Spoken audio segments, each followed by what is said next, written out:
Olá, tudo bem com você? Você sabe o que acontece com as pessoas quando morrem? Para onde vão? Será que elas podem interferir no mundo dos vivos? Você acredita que existe um inferno eterno onde queimarão para sempre aqueles que foram maus aqui na Terra? São várias dúvidas que povoam a mente das pessoas quando o assunto é a vida depois da morte. Neste vídeo, você vai entender um pouquinho melhor, com base na Bíblia, esse assunto. Acompanhe.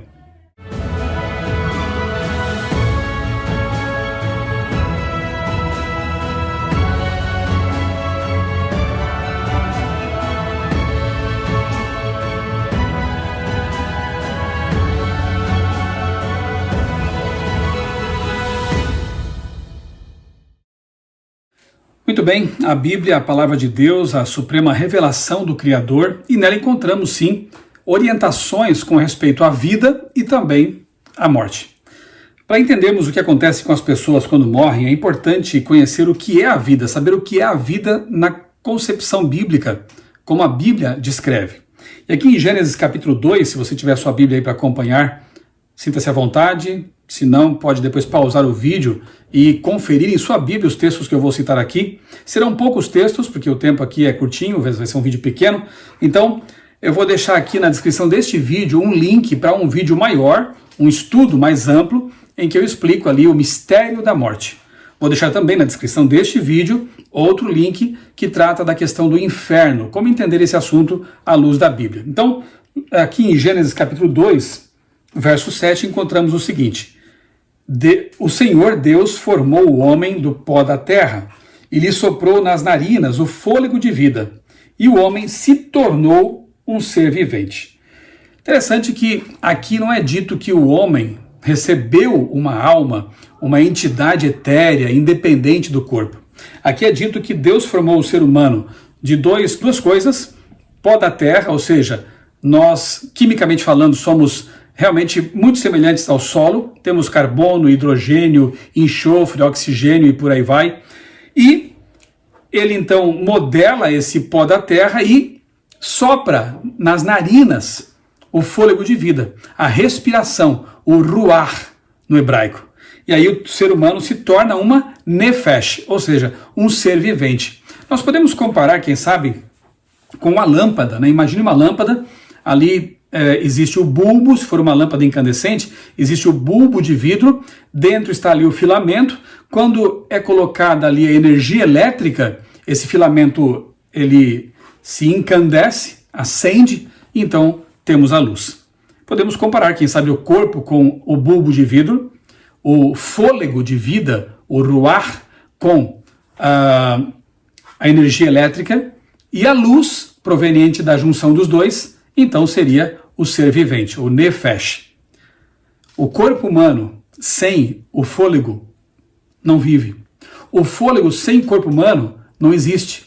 Os dois juntos, sim, formam um ser vivo, um ser vivente. Então você é uma alma, eu sou uma alma. Tanto é assim que lá em Ezequiel 18, é dito que, 18:4, é dito que as almas do Pai e do Filho são minhas, diz Deus. Aquela alma que pecar, essa morrerá. Portanto, ali está dizendo que ninguém vai levar a culpa de outra pessoa, né? Mas também nos ensina esse texto que a alma é mortal. Mesmo que nós tivéssemos essa concepção pagã de que a alma é uma entidade etérea e imortal, independente do corpo, a Bíblia diz que a alma morre. Mas nós entendemos pela Bíblia que alma é um ser vivo, é uma pessoa, é o nefesh. Vamos agora para Eclesiastes capítulo 12, verso 7. Eclesiastes 12, 7 é um texto também bastante interessante que ajuda a lançar luz sobre esse assunto da morte na concepção da Bíblia.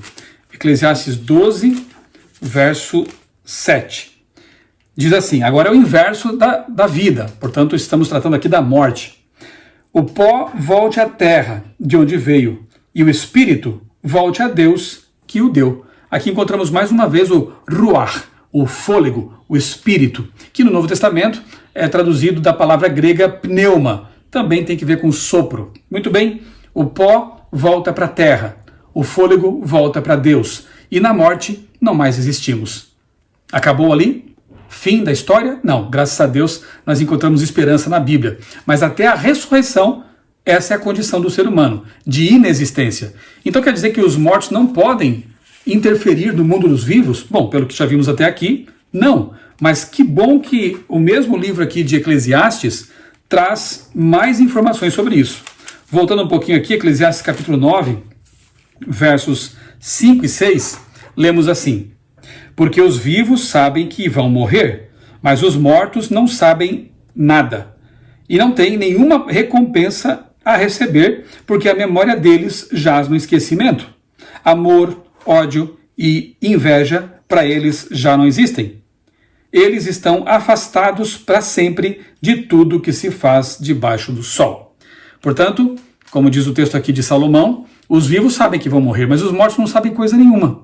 Os sentimentos deles, os pensamentos deles ficaram no esquecimento.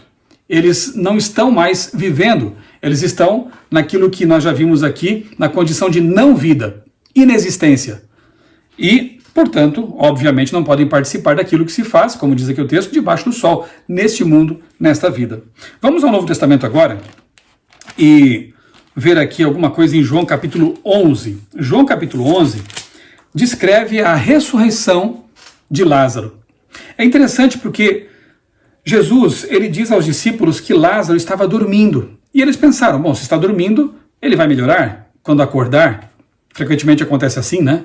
Mas Jesus então foi muito claro e enfático ao dizer que nosso amigo Lázaro morreu. Jesus aguarda alguns dias, 4 dias, para ir até o local e realizar o milagre. Isso para que ninguém pudesse dizer que Lázaro havia tido, quem sabe, um ataque, alguma coisa assim, e não havia morrido de verdade. Bem, como diz a própria irmã do Lázaro, ele estava já com o corpo cheirando mal, já estava em estado de decomposição. Mas isso não importa para Jesus. Ele manda tirar a pedra e diz, Lázaro, vem para fora. E Lázaro volta à vida. Foi uma ressurreição parcial, obviamente. Lázaro voltou a morrer, mas o texto aqui nos mostra que Jesus é a ressurreição e a vida, que Jesus tem poder sobre a morte e vai trazer de volta todos aqueles que morreram crendo no seu plano de salvação por ocasião da volta de Jesus. Isso a gente encontra claramente em 1 Tessalonicenses capítulo 4, uma carta de Paulo, 1 Tessalonicenses capítulo 4. Eu vou ler aqui alguns versos desse capítulo tão bonito que traz esperança para aqueles que creem em Jesus. 1 Tessalonicenses capítulo 4, eu vou ler aqui os versos 16 e 17. Porque o Senhor mesmo, dada a sua palavra de ordem, ouvida a voz do arcanjo e ressoada a trombeta de Deus, descerá dos céus, e os mortos em Cristo ressuscitarão primeiro. Depois nós, os vivos, os que ficarmos para a volta de Jesus, seremos arrebatados, levados juntamente com eles entre nuvens para o encontro com o Senhor nos ares, e assim estaremos para sempre com o Senhor. Louvado seja Deus por essa promessa. Ela nos ensina que os mortos em Cristo vão ressuscitar por ocasião da volta de Jesus, não antes nem depois. E os que estiverem vivos neste momento da volta de Jesus serão glorificados. O mesmo Paulo, em 1 Coríntios 15, explica como é esse processo. Eles vão ganhar um corpo novo, imortal, jovem. E esse corpo, com esse corpo que todos eles, os ressuscitados e os transformados, ascenderão aos céus, serão arrebatados e encontrarão Jesus nos ares. Esse texto também nos ensina, e vale a pena a gente frisar isso aqui, que o arrebatamento não vai ser secreto e tampouco acontecerá antes da volta de Jesus. A Bíblia é muito clara em dizer que o arrebatamento será visível na volta de Cristo e naquele momento especial, não antes, como alguns por aí entendem. Bem, a Bíblia também fala que os ímpios se tornarão como cinzas debaixo dos pés dos salvos. A Bíblia fala que não haverá mais morte, nem pranto, nem clamor, nem dor, nem sofrimento, em Apocalipse 21. Portanto, é estranho pensar que Deus colocaria no inferno, debaixo dos pés dos salvos, em algum local aqui na terra, pessoas más para queimar por bilhões e bilhões e bilhões de anos indefinidamente. Não combina com o caráter de Deus. E também não combina com vários textos bíblicos que falam de aniquilação, de destruição, de segunda morte, de cinzas.